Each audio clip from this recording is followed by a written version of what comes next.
Silver Bell and the Silent Night. Solo lived in a town where the wind hummed through the power lines like a low, steady bass.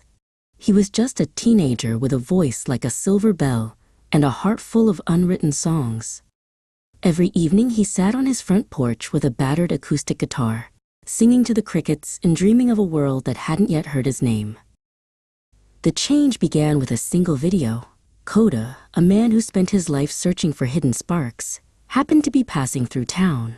He stopped when he heard Solo's voice.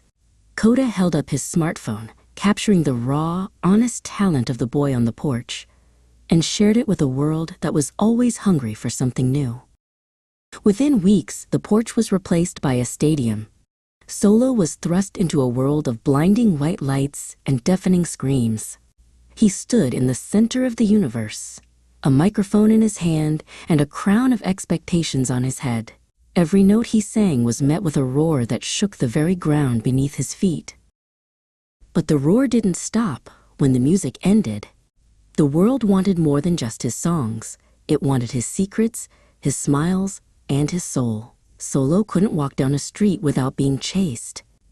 A photographer leaned in close, the flash of the camera lens feeling like a physical blow, capturing his fatigue for the whole world to judge.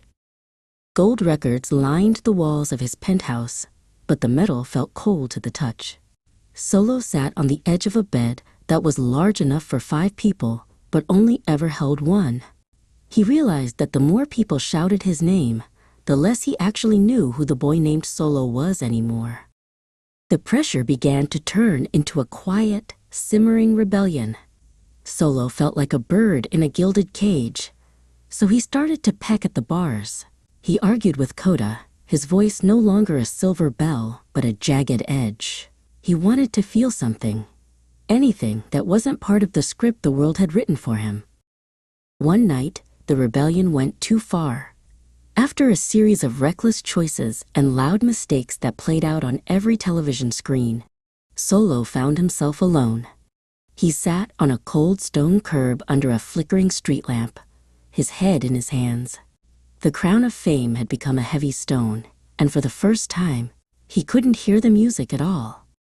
A shadow fell over the curb. It was Koda. He didn't have a contract, a camera, or a list of demands. He simply sat down on the cold stone next to the boy he had found on the porch. He didn't say a word at first. He just stayed there, a quiet presence in the middle of the noise. "A song is only beautiful because it eventually returns to the quiet," Koda whispered. Solo realized he needed to find his own silence again.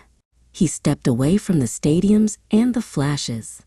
He went to a cabin in the woods where the only audience was the trees, and he picked up his guitar, not for the charts, but for himself.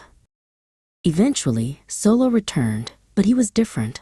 He didn't want the crown anymore. He just wanted the song. He and Koda walked together toward a small, intimate music hall.